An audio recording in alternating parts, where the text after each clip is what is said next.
नमस्कार। आदर्श शिक्षण संस्थान में आपका हार्दिक स्वागत एवं अभिनंदन। जैसे हम कक्षा 5 का पर्यावरण विषय पढ़ने जा रहे हैं, तो उसके अंतर्गत पाठ 4 के हमने 2 भाग पढ़ लिए। आज हम तीसरा भाग पढ़ेंगे। उससे पहले हम कुछ पूर्व ज्ञान यानी पहले क्या क्या पढ़ लिया है उसके बारे में जानेंगे। पूर्व ज्ञान के अंतर्गत हमने पढ़ा था घर में शौचालय क्यों अनिवार्य है, यानी घर के अंदर शौचालय अनिवार्य रूप से होना चाहिए। लेकिन क्यों अनिवार्य रूप से है? क्योंकि हम बाहर शौचालय करने से हमारी इज्जत भी बढ़ जाती है। हमारी बहू बेटियां घर में घूंघट निकाल कर रहती है, तो बाहर जाने पर यदि मुंह तो ढक के रहते हैं लेकिन बाहर शौचालय करते हैं, उसके उपरांत कीटाणु भी फैलते हैं। कीटाणु फैलने से बीमारियां फैलती हैं। इस प्रकार हमें घर के अंदर शौचालय बनाना चाहिए, और बनाना ही नहीं बल्कि साफ सुथरा भी रखना चाहिए, जिसके अंतर्गत कीटाणु ना फैले, बीमारियां ना फैले और हम सब स्वस्थ रहे। दूसरी बात, शौच आदि से निवृत्त होने के बाद साबुन से हाथ धोने चाहिए। तो साबुन से हाथ क्यों धोने चाहिए?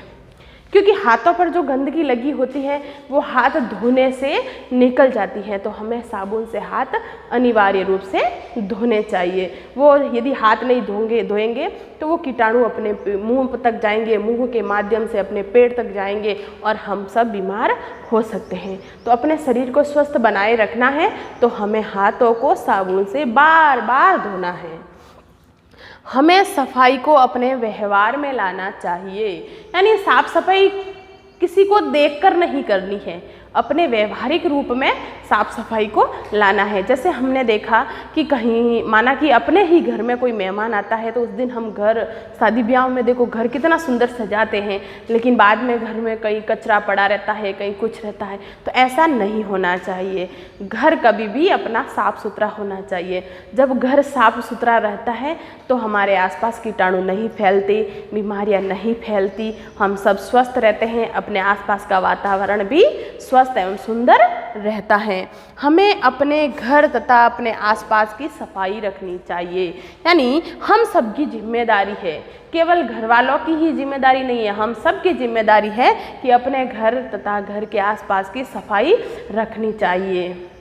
जैसे कि बाहर कहते हैं कि सफाई कर्मी आएगा, ऐसा भी नहीं। यदि बाहर भी कचरा पड़ा है तो हम उसको साफ करना चाहिए। सफाई कर्मी करता है वहाँ की सफाई तो उसे बताना चाहिए।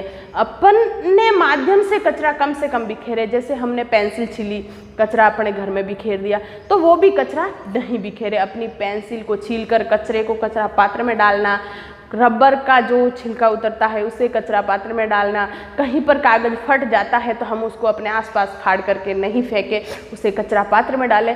इस प्रकार अपने आसपास की सफाई रखनी चाहिए। और स्वच्छता अभियान महात्मा गांधी की जयंती पर मनाया जाता है। 2 अक्टूबर 2014 को स्वच्छ अभियान चालू किया गया था, और यह गांव, गली, मोहल्ला, सड़कें आदि साफ एवं स्वच्छ रहे, इसके लिए अभियान चलाया गया।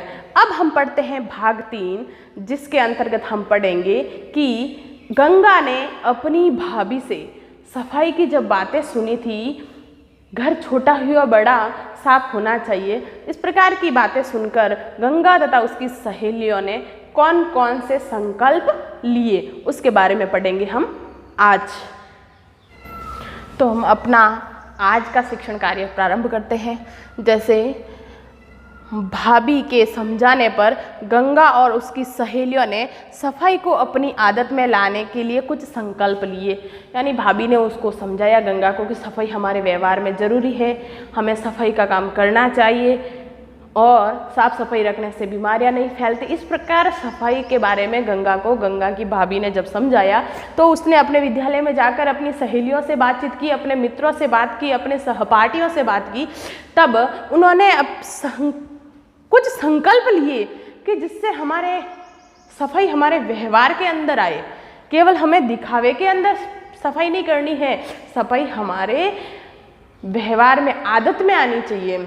हर अपनी आदत बन जानी चाहिए कि हमें सफाई के बिना तो यूँ अच्छा ही नहीं लगे कुछ। आसपास सफाई हो तो ही अच्छा लगे। तो पहला संकल्प था, अब हम अपनी कक्षा में कागज, पेंसिल के छिलके, टॉफी के रैपर्स आदि नहीं फेंकेंगे। यानी बच्चों की आदत होती है, कक्षा के अंदर पेंसिल छिली, कचरा वहीं डाल दिया, कागज फाड़ा, कचरा वहीं डाल दिया, टॉफी खाते हैं तो उसका जो कागज होता है, रैपर्स होता है, उसको वहीं फेंक देते हैं। तो उन्होंने संकल्प लिया कि आज से, जब भाभी के समझाने पर, तो उन्होंने संकल्प लिया कि आज से ही हम अपनी कक्षा में क्या कहीं पर भी कागज का टुकड़ा होगा तो अपने हाथ से हम अपने कचरा पात्र के अंदर ही डालेंगे, बाहर कहीं पर भी नहीं बिखेरेंगे। पेंसिल के छिलके, पेंसिल छीलने के बाद पेंसिल के छिलके जो बचते हैं उनको भी हम कचरा पात्र में डालेंगे। टॉफी खाने के बाद जो रैपर्स बचते हैं उन्हें भी कचरा पात्र में डालेंगे। हम दीवारों, फर्नीचर अथवा फर्श पर नहीं लिखेंगे। यानी कुछ बच्चों की आदत है, यहाँ पर फर्नीचर है, कुछ लिख दिया, दीवार पे कुछ लिख दिया। अपनी टेबल कुर्सी को कलर से स्केच पेंसिल चला करके, स्केच कलर चला करके, मार्कर चला करके गंदा कर देते हैं, अपना नाम लिखते हैं, अपने मित्रों का नाम लिखते हैं, तो उससे क्या होता है, फर्नीचर गंदा होता है। तो उन्होंने संकल्प लिया कि हम दीवारों, फर्नीचर अथवा फर्श पर नहीं लिखेंगे, यानी कहीं पर भी बिना मतलब की कोई चीज़ नहीं लिखेंगे, ओनली श्याम पट पर ही कुछ भी लिख सकेंगे। फिर हम रोज नहाएंगे तथा साफ कपड़े पहनेंगे। तो रोज नहाना भी क्यों आवश्यक है, सफाई के माध्यम से, क्योंकि हम दिन भर खेलते हैं, कूदते हैं, मिट्टी उड़ती है तो हमारे शरीर में पसीना आता है तो उस पर चिपक जाती है, जिससे हमारे शरीर गंदा होता है। तो हमारा शरीर जब गंदा होता है तो कीटाणु फैलने की आशा अधिक रहती है। तो कीटाणु ना फैले इसके लिए हमें रोज नहाना जरूरी है। हमारे शरीर की सफाई करेंगे तो हमारे ऊपर कीटाणु नहीं फैलेंगे और जिससे हम स्वस्थ एवं तंदुरुस्त रहेंगे। तो हमें रोज नहाना चाहिए। तो रोज नहाना क्यों जरूरी है, क्योंकि अपने शरीर पर चिपके धूल, मिट्टी के कण तथा कीटाणुओं की सफाई के लिए हमें रोज नहाना चाहिए। हमें साफ कपड़े भी पहनने चाहिए, कपड़े धोकर के धूप में सुखाने चाहिए। धूप में सुखाने से उन कपड़ों सूखते भी जल्दी है और उनके अंदर जो नमी के कारण जो गंध होती है, कीटाणु होते हैं, वो धूप से समाप्त हो जाते हैं, जिससे कपड़े साफ सुथरे रहते हैं। तो हम रोज नहाएंगे तथा साफ कपड़े पहनेंगे तो हमारे शरीर की सफाई रहेगी और हम स्वस्थ एवं तंदुरुस्त रहेंगे।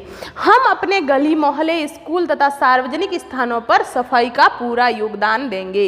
यानी हम अपने घर की ही सफाई नहीं, अपने गली की सफाई, अपने मोहल्ले की सफाई, अपने स्कूल की सफाई के साथ साथ सार्वजनिक स्थानों, जैसे कहीं पर भी बस स्टैंड साफ कर रहे हैं तो हमारा भी एक फर्ज बनता है कि हमारे गाँव का बस स्टैंड साफ रहे।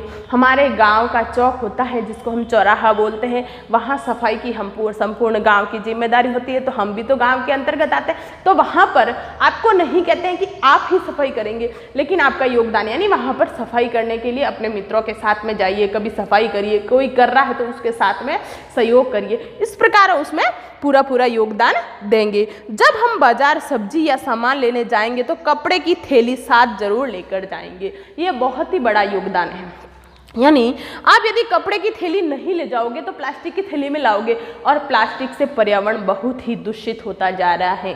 प्लास्टिक इस प्रकृति, इस धरती के लिए बहुत ही खतरनाक है। ना ही वह गलता है, ना ही वह जलता है। यानी जलने पर भी कार्बन डाइऑक्साइड इतनी फैलाता है कि वायुमंडल को दूषित कर देता है और यदि नहीं जलाओगे तो वह सड़ता भी नहीं है, कई वर्षों तक पड़ा रहता है। और जहाँ प्लास्टिक सड़ता है वहाँ पर अन्न नहीं पैदा होता, तो भूमि को बंजर बनाता है प्लास्टिक। तो उस पर्यावरण को बचाएंगे तो ऑक्सीजन मिलेगी, हम वातावरण शुद्ध रहेगा तो हम स्वतः ही शुद्ध रहेंगे। तो उसको बचाने के लिए हमें प्लास्टिक की थैली का बहिष्कार करना चाहिए, प्लास्टिक की थैलियों का उपयोग नहीं करना चाहिए।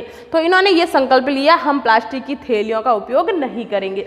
जब प्लास्टिक की थैली का उपयोग नहीं करेंगे तो बाजार या जाएंगे तो सब्जी और सामान लेकर तो आएंगे, तो वो किस में लाएंगे, तो कपड़े की थैली में लेके आएंगे। तो मैं आप सबसे भी कहती हूँ कि ये संकल्प ज़्यादा कुछ नहीं तो ये एक संकल्प, दूसरा संकल्प और 3 संकल्प आप जरूर लीजिए। रोज नहाइए, रोज साफ सुथरे कपड़े पहनिए, साबुन से हाथ धोइए, बार बार धोइए, और जब सब्जी लेने जाते हो तो प्लास्टिक की थैली में सब्जी ना ला करके कपड़े की थैली के अंदर आप सामान ले करके आइएगा। इस पाठ के अंतर्गत आज हमने एक विशेष बात, संपूर्ण पाठ के अंदर एक विशेष चीज पढ़ी कि गांधी जी राष्ट्रपिता कहलाते हैं, स्वच्छता के प्रति प्रेम भाव रखते हैं, सफाई को अपने जीवन का मूल आधार मानते हैं। उन्होंने हमें कुछ बातें सिखाई हैं। अपने आसपास सफाई रखिए। वो एक काम अनिवार्य रूप से करते थे जो आज हमने इस पाठ के अंतर्गत विशेष रूप से पढ़ा है। देखिए आप,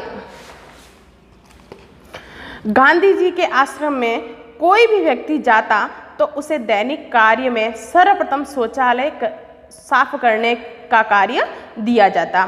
वह व्यक्ति जब इस कार्य को अच्छी तरह कर लेता, उसके पश्चात ही उसे अन्य कार्य दिया जाता था, क्योंकि महात्मा गांधी स्वच्छता और सफाई को सर्वाधिक महत्व देते थे।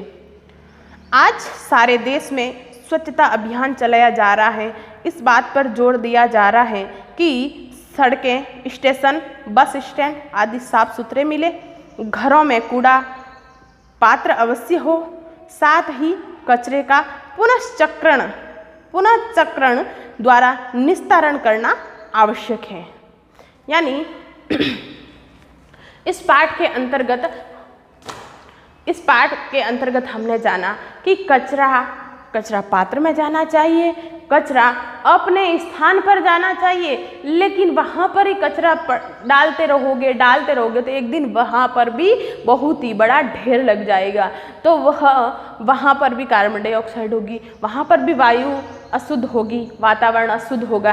तो वहाँ से भी कचरे का निस्तारण, पुनश्चक्रण, यानी उस कचरे को भी काम में लेना, यानी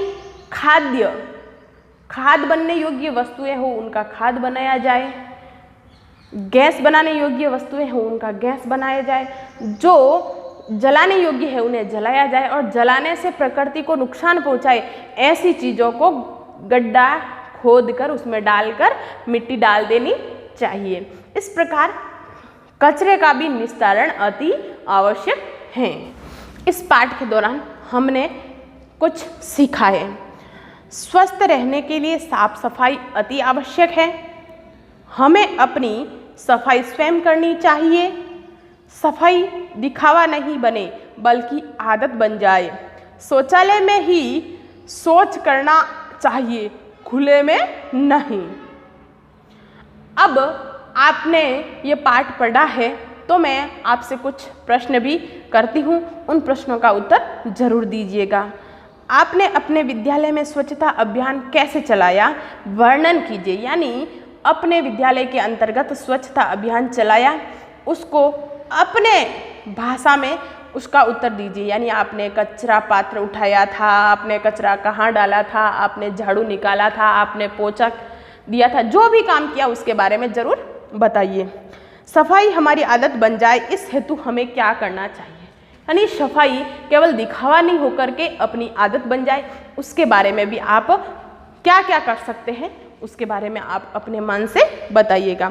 गांधी जी अपने आश्रम में आने वाले को सफाई के प्रति सजग करने के लिए क्या काम देते थे, क्या करते थे। यानी सफाई के लिए सजग रहने के लिए अपने आश्रम में आने वाले व्यक्ति को कौन सा काम देते थे। देश के स्वच्छ भारत मिशन पर अपने विचारों को लिखिए। देश में स्वच्छ भारत मिशन पर अपने विचारों को प्रस्तुत कीजिए, लिखिएगा। धन्यवाद।